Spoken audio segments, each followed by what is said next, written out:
Hey you guys, welcome back to my channel. Here we are revising Mrcp notes for the Mrcp part 1 exam, and we are doing the cardiology section right now. Remember to enjoy the journey of it. That's what we are targeting over here. So let's get started. Now we are doing the Brugada syndrome. This is a very important syndrome. The form an inherited cardiovascular disease which may present with sudden cardiac death. It is an inherited as an autosomal dominant fashion and has an estimated prevalence of 1:5,000 to 10,000. Is more common in Asians. Pathophysiology is a large number of variants exist. Around 20-40% of cases are caused by mutation of the SCN5A gene. This we have to remember, which encodes the myocardial sodium channel. Usually, there is no structural abnormality in the Brugada syndrome patient, and the disease may be defined as a pure electrical abnormality of the myocardial cells. That is, an echo will be absolutely normal. Usually manifests as syncope or sudden cardiac death occurring in the third, fourth decade of life, and usually at rest or during sleep. Investigation-wise, what you have to see is the convex ST elevation in V1 to V3 or complete or incomplete right bundle branch block. Changes may be more apparent following flecainide. That's why we do a flecainide test is sometimes which is done during the practice, and we unmask the Brugada syndrome in a patient who present with syncope, and we don't have an explanation for it. Now the convex ST elevation V1 to V3 is what we usually remember. See this sort of ST, it's like a triangle over here. This is convex ST elevation. Now, or IV Ajmalin with electrophysiological study EPS testing. This is rarely done. This is more commonly done flecainide testing. Management: no treatment apart from prophylactic insertion of ICD aiming to treat life-threatening arrhythmia, especially VT. This is the normal ECG. This is the precordial. This is the Brugada syndrome type B. Now the Brugada syndrome has three types: type 1, type 2, type 3. Type 1 is a coved type of ST elevation. Remember this word, with at least 2 mm J point elevation. See this 2 mm J point elevation over here. Elevation, a gradually descending ST segment followed by a negative T wave inversion. This is what we are talking about. Type 2 is a saddleback appearance. See this one over here, with at least 2 mm J point elevation and at least 1 mm ST elevation with a positive or biphasic T wave. You have to remember positive or biphasic T wave. Saddleback is the word. Type 2 pattern can occasionally be seen in healthy subject. Type 3 is either a coved type 1 like or saddleback type 2 like pattern with less than 2 mm. Here it at least 2 mm, here it is less than 2 mm. So it is very discrete over here, very discrete, less than 2 mm J point elevation, less than 1 mm ST elevation. Pattern 3 is not uncommon, like means it is common in healthy subjects. Here you have to remember the word coved, here you have to remember the word saddleback, and here you have to remember both but less than 2 mm. Less than 2 mm here, remember over here. Now coming to the next topic, hypertension in pregnancy. Women who are at high risk of developing preeclampsia should take aspirin 75 mg OD from 12 weeks until the birth of the baby. Like from 3 months you start taking aspirin. High risk group include hypertensive disease during previous pregnancy, type 1, type 2 diabetes, hypertension, diabetes, chronic kidney disease, autoimmune disease such as SLE or Aplaus syndrome. The classification of hypertension pregnancy is complicated and varies. Remember, now in pregnancy, blood pressure usually falls in the first trimester, particularly the diastolic, and continues to fall until the 20 to 24 weeks. After this time, the blood pressure usually increases to pre-pregnancy levels by term. The heart rate increases in a normal pregnancy is what we're talking about, 10 to 20 beats per minute. Stroke volume and cardiac output increases, but venous pressure should remain the same due to 25% reduction in systemic pulmonary vascular resistance. Blood pressure during pregnancy normally falls in the first half of the pregnancy before rising to pre-pregnancy levels before term. Now, hypertension during pregnancy is usually defined as a systolic more than 140, diastolic more than 90. That is like a normal person's BP. Well, because normal person BP also we take as more than 140 by 90, or an increase in above booking readings of more than 30 systolic, more than 15 diastolic. whatever your reading is more than 30. If there's an increase in more than 30 systolic and more than 15 diastolic. After establishing that the patient is hypertensive, they should be categorized into one of the following groups. Now you have to categorize your patient. You have to see there's a pre-existing hypertension or a chronic hypertension patient, a history of hypertension before the pregnancy, or an elevated BP of more than 140/90 before 20 weeks of gestation. No proteinuria edema, occurs in 3 to 5% pregnancies and more common in the older women. Pregnancy-induced hypertension, PIH, is usually seen in a general practice, also known as gestational hypertension. This is defined as above, occurring second half of the pregnancy after 20 weeks. If it occurs before 20 weeks, yeah, you have to remember it before 20 weeks, it is chronic hypertension or pre-existing hypertension. But it occurs after weeks, like more than 5 months after the pregnancy, then it is PIH. There's still no proteinuria edema occurs in around 5 to 7% of pregnancies, resolve following birth, typically after 1 month. Women with PIH are increased risk of future pregnancy, future preeclampsia, hypertension later in life. This we have to remember, that we have to counsel them at their discharge. Preeclampsia, pregnancy due hypertension, here also after 20 weeks, just like this one, in association with proteinuria. This is very important. In association proteinuria more than 0.3 grams by 24 hours. Edema may occur, but is now less commonly used as a criteria. So proteinuria is important to remember in this. None of these have proteinuria, but preeclampsia has proteinuria. Pregnancy-related blood pressure problems such as pregnancy-induced hypertension, preeclampsia should occur before 20 weeks.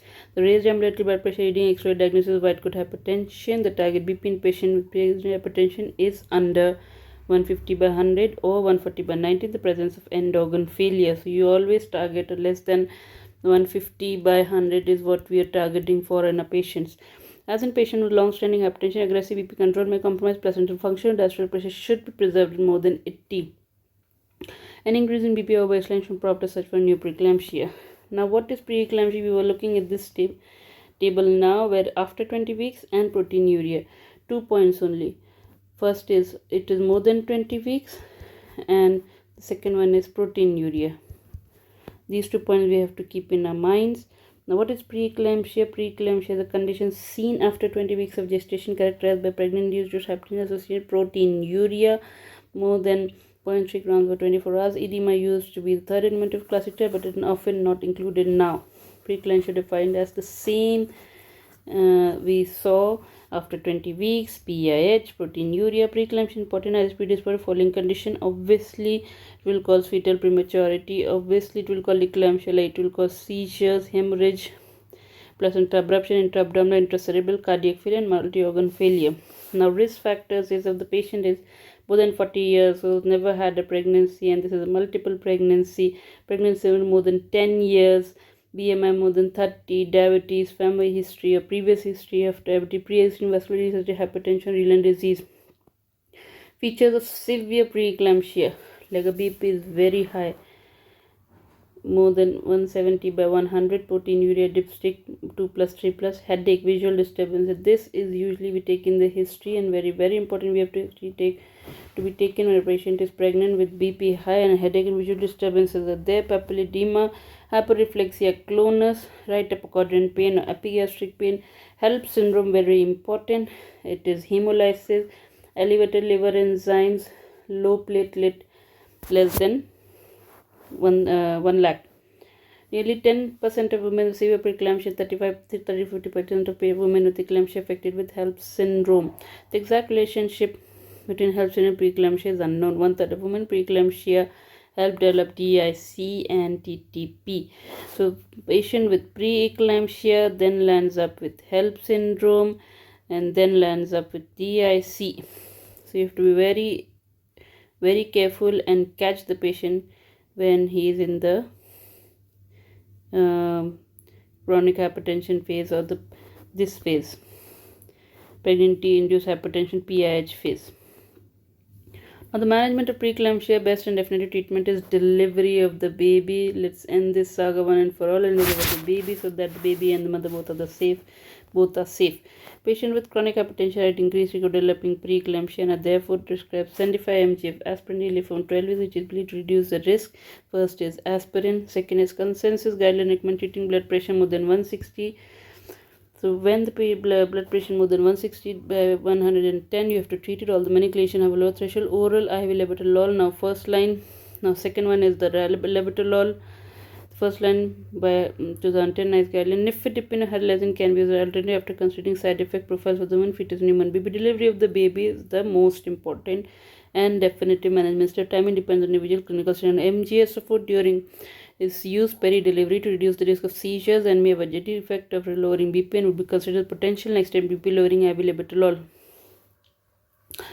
Firstly labetalol IV, then magnesium. So what all we learn? Aspirin, labetalol, delivery and magnesium.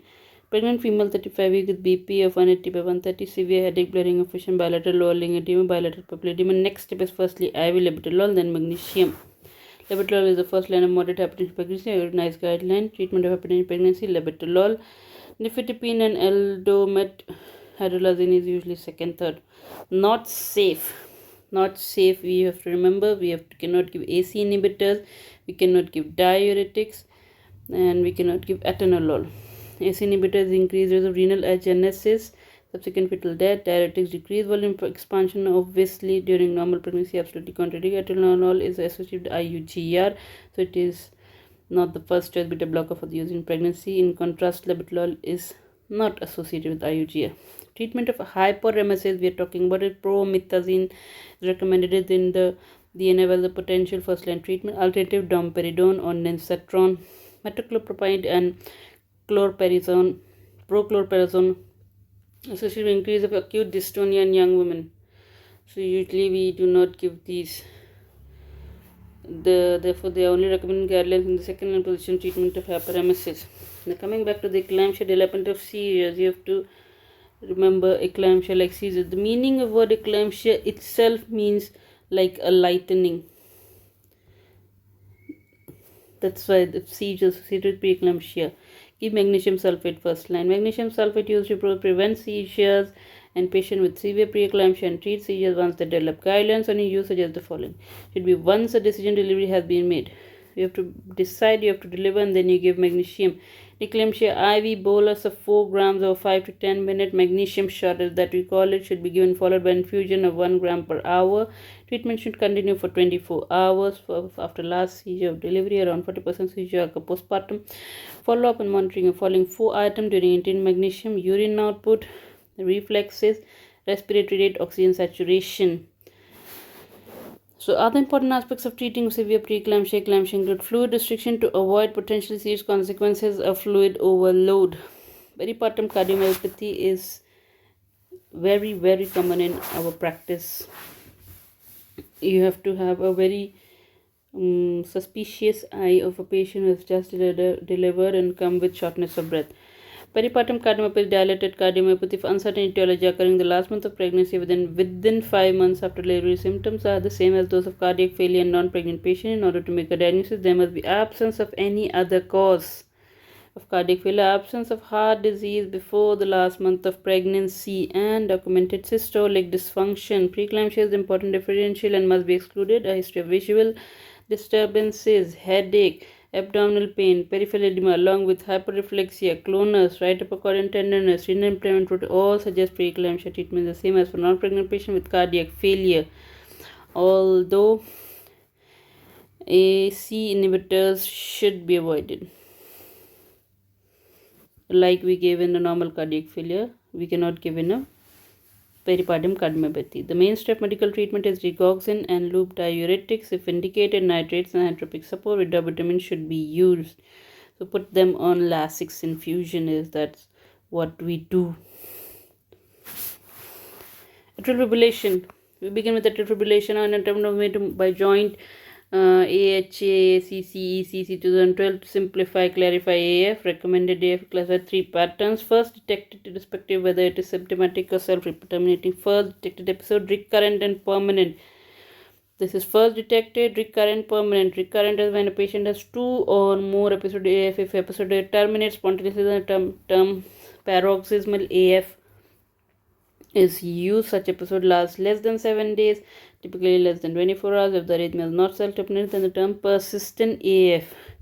Recurrent is divided into two: paroxysmal and persistent.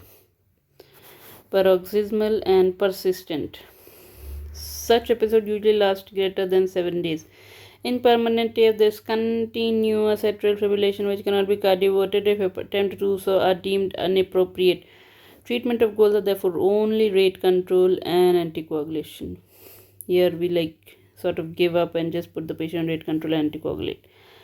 Supraventricular arrhythmia secondary to acute alcohol are well characterized and have been termed holiday heart syndrome. Holiday heart syndrome, patient returning from holiday and landing up in SVT. No specific treatment. Now the important part now comes is the atrial fibrillation. Anticoagulation is very important because the heart tends to form clots during atrial fibrillation and we have to stop the body from forming clots.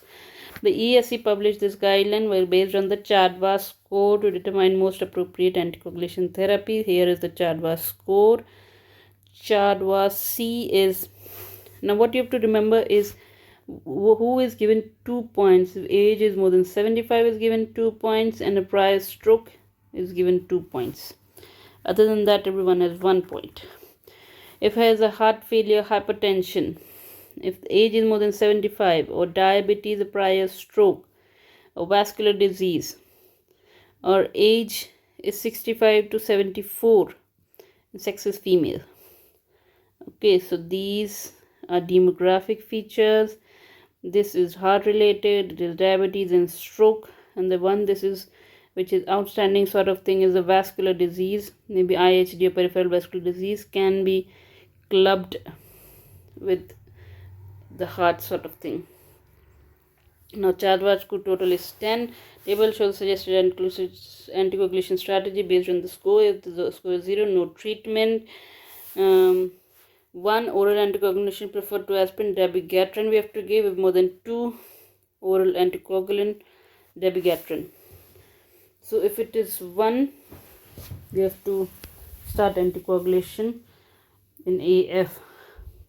The wording in the guideline is preferred to can be slightly confusing. It basically means that say for a score of 0, while aspirin is an acceptable management option, the weight of the clinical evidence would support no treatment instead. However, the following condition that if present may trump the decision to anticoagulate: if the patient has a valvular heart disease, prior peripheral embolism, or intracardiac thrombus, obviously we would like to put a patient on an oral anticoagulant. Now, paroxysmal AF, the patient should be warfarinized as the patient is at significant risk of embolic stroke. Also for antiarrhythmic like beta blocker, bisoprolol is the treatment of choice if there are no contraindication as to achieve rate control during the paroxysmal AF episode. Beneficial VP control for LV impairment, beneficial for IHD. Sotalol, though effective treatment for paroxysmal AF, potentially pro-arrhythmic, increases the risk of torsades by prolonging QT interval and does not cardiovert AF but can help to maintain science. The esmolol IV short-acting beta blocker used in treatment of SVT. Flecainide IV is good chemical cardioversion agent, especially with paroxysmal AF related to alcohol. Flecainide in an alcohol excess, but it is contraindicated in patient with structural heart disease and a high risk of IHD. Also can be used in atrial flutter. Diltiazem is rate limiting but is generally used in beta blocker intolerant patient. Amiodarone is typically second line choice but not usual first line choice and should be reserved for refractory cases due to its wide side effect profile. Decoxin little value in paroxysmal AF. So what do we do is usually we start bisoprolol and if this doesn't help, we start the patient on amiodarone. So that's what the usual practice includes. In patient with atrial fibrillation and as consequence he has had a number of transient ischemic attacks with normal CT brain, hence he needs to be anticoagulated immediately with warfarin. But an AF who's had an ischemic stroke, the guidelines recommend waiting 2 weeks ischemic stroke before anticoagulation is commenced. Reduce the risk of hemorrhagic transformation, so you have to wait for 2 weeks Don't start right away with anticoagulation patient who has a ischemic. So NICE recommends for AF with TIA, do CT brain in the absence of cerebral infarction, hemorrhage. Anticoagulation therapy should begin as soon as possible. In the presence of an ischemic stroke, wait for 2 weeks. Compared to person, sinus rhythm patient with AF has 5-fold increased risk of stroke. Stroke mortality is also high in those without AF. Patient with AF then develop blindness, so extensive bilateral occipital lobe infarction as a result of embolic shower. Neuroemergence should be urgently performed to confirm diagnosis. The pupillary response will be preserved in this case. Now the anticoagulation part, what do we have is we have Pradaxa is usually used now. Dabigatran is the oral anticoagulant, antithrombin factor 2 and D. Do. The drug dabigatran is a half-life elimination of 12 to 14 hours in normal subject, lasts longer in patient with abnormal kidney function. Dabigatran should be stopped before colonoscopy. For patient with normal creatinine clearance, it is safe to discontinue the drug 1 to 2 days before colonoscopy procedure. For patient with CKD, it is better to stop the drug 3 to 5 days before the procedure, and even longer might be considered for those undergoing major surgery like a spinal puncture, placement of epidural catheter, in whom complete hemostasis is warranted. The drug contributes to iron elevation, but its effect cannot be monitored in such manner. Similarly, use of APTT can only provide an approximation of dabigatran's anticoagulant activity. It should be noted that there is an absence of antidote to reverse rapidly the anticoagulant effect of dabigatran in the case of life-threatening hemorrhage or surgery. So what we do is we do a hemodialysis. It removes 60% of the drug out 2 to 3 hours. Clearance of low molecular weight heparins predominantly by the renal route. Unfractionated heparin half-life is not affected by renal function. It is metabolized by hepatic and vascular endothelial heparinases, so it is very safe with no adjusted dose of renal patients. Warfarin should be taken about the same time each day. The patient forgot to take a warfarin last day, she should take it later that day. She should not take a double dose the next day. She should make a note and let the anticoagulation clinic when she attends. Now, and cardioversion and atrial fibrillation, less than 48 hours. If the patient definitely less than 48 hours onset, the patient should be heparinized first before doing cardioversion. Patient who have risk factor for ischemic stroke should be put on lifelong oral anticoagulation. Otherwise, patient should be cardioverted using either electrical DC cardioversion or pharmacological like amiodarone. With structural heart disease, the flecainide of those without structural heart disease. Others like quinidine, dofetilide, ibutylide, but out of only amiodarone is mostly used. Less effective beta blocker sotalol in diazepam procaine. Electrical cardioversion of AF is confirmed as being less than 48 hours duration, then further anticoagulation is unnecessary. Onset more than 48 hours, like within 2 days going on. For more than 48, anticoagulation should begin for at least 3 weeks prior to cardioversion. An alternative strategy is to perform a transesophageal echo to exclude LAA thrombus. If excluded, patient may be heparinized and cardioverted immediately. There is high risk of cardioversion failure, that example previous failure AF recurrence, and it is recommended for at least 4 weeks amiodarone or sotalol prior to electrical cardioversion. Following electrical cardioversion, patient should be anticoagulated for at least 4 weeks. Here they are saying 3 weeks, here they are saying 4 weeks. After this time, decisions about anticoagulation should be taken to an individual basis depending on the risk of recurrences. If the patient is hemodynamically compromised to AF, whatever the cause, just say T20 cardioversion 200, then 360, then 360 joules.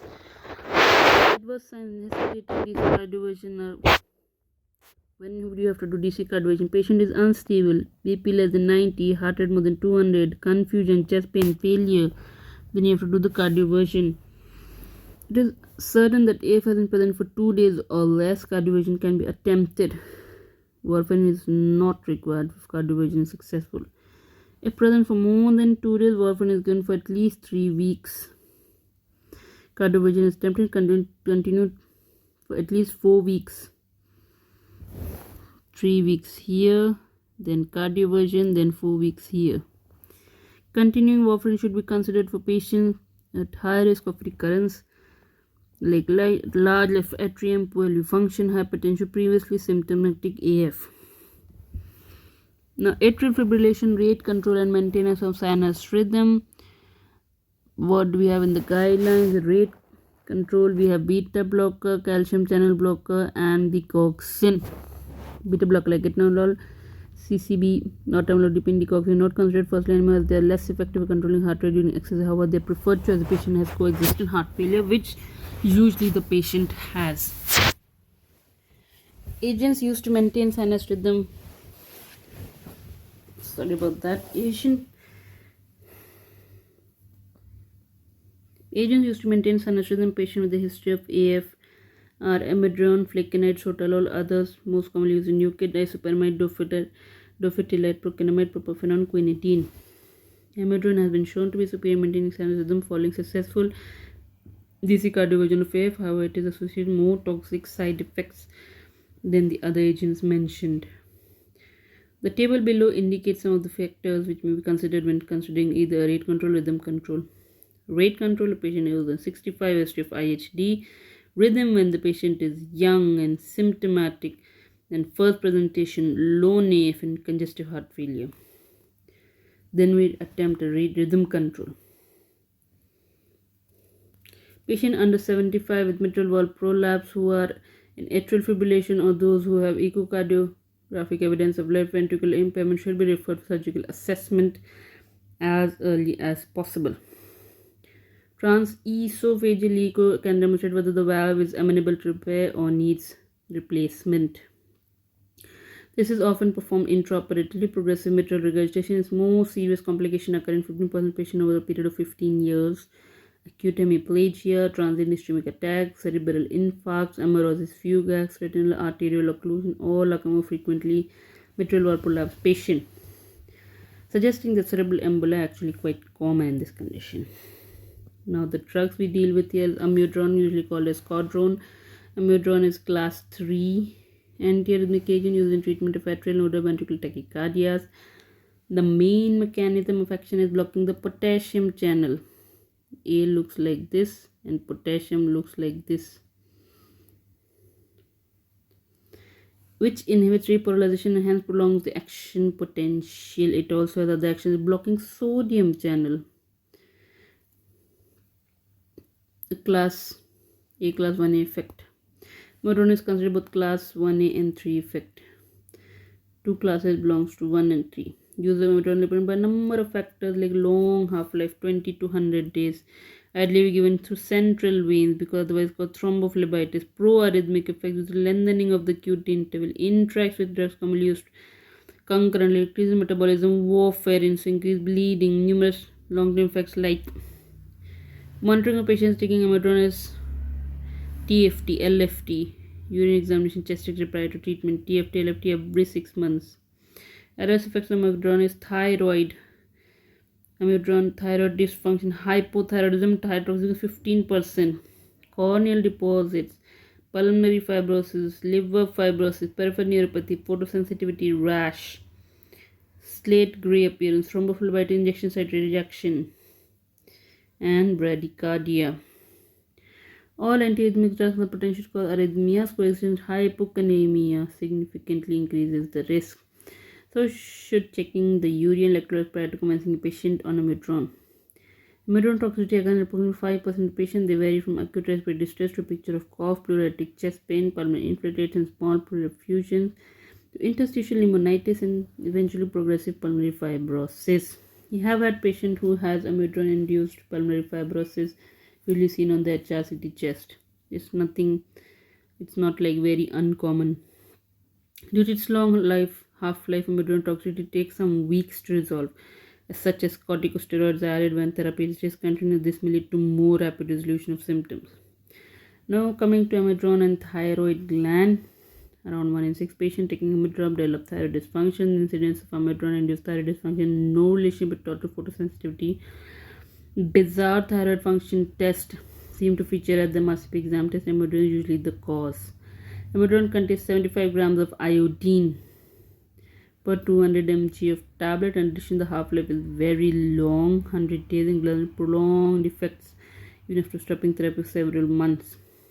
Iodine-induced hypothyroidism, particularly iodine-induced hypothyroidism, thought to be due to the high iodine content of iodine causing Wolff-Chaikoff effect. It is due to autoregulatory phenomenon where thyroxine formation is inhibited due to high levels of circulating iodine. Amiodarone has iodine.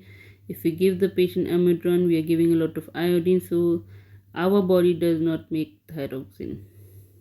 Stops making thyroxine. That's how it's reacting. Wolff-Chaikoff effect. It goes off. Our body goes off. Iodine-driven inhibition of thyroid hormone synthesis. Amiodarone may be continued if this is desirable, especially in cases of VT. It would be unwise to withdraw amiodarone abruptly, so continue amiodarone and add thyroxine. This is what you usually do exactly. The typical results of amiodarone-induced hypothyroidism, which inhibit the peripheral conversion of T4 to T3, is TSH is high, low T3, normal elevated T4. It is usually seen this way. Only a lot of patients we see this way. As T3 is the most active thyroid hormone, the low T3 feedbacks at the pituitary level result in increased TSH secretion. Now, amiodarone-induced thyrotoxicosis is divided into two types, type 1 and type 2. In type 1, accelerated thyroid hormone synthesis secondary to iodine load, Jod-based DAO effect to occur in patients with underlying latent thyroid physiology. Goiter is present. Amiodarone-related destructive thyroiditis with direct effect of amiodarone on the follicular cells with breakdown of cells and therefore release of preformed T4 and T3. There is a direct toxic effect of amiodarone on thyroid follicular cells and occurs in patients without thyroid disease. Clinically, neck tenderness because there is so much of breakdown. That's why there is so much of tenderness, and because there is breakdown, the goiter is absent. An ultrasound, the blood flow increases because goiter is there. The blood flow decreases because there's no goiter.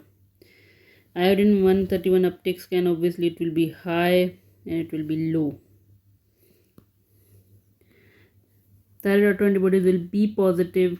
IL-6 will be higher because of all the breakdown that is happening. Management: carbimazole, potassium perchlorate or lithium carbonate surgery, corticosteroids, because there is so much of breakdown. Unlike in amiodarone-induced hypothyroidism, amiodarone should be stopped if possible in patients who develop amiodarone-induced thyrotoxicosis. Now we stop. Here we don't stop. And if necessary, other antihistamines could be used to maintain sinus rhythm, such as sotalol or flecainide if not contraindicated. Amiodarone cannot be withdrawn, and total thyroidectomy should be considered. Remove the thyroid gland at all. Flecainide is a Vogt-Williams class 1C antiarrhythmic, shows conduction of the action potential by acting as potent sodium channel blocker. Here we have sodium N. This may be reflected by widening of the QRS complex and prolongation of the QRS complex and prolongation of the PRL interval. Atrial fibrillation SVT associated with exit pathway WPW syndrome. Adverse effect negatively: inotropic bradycardia, obviously, proarrhythmia, obviously, visual disturbance, oral paresthesia, structural heart disease, and ischemic heart disease. We don't give flecainide. Okay guys, that's all for today. We'll stop here now and we'll resume all our study in the next videos. Thank you.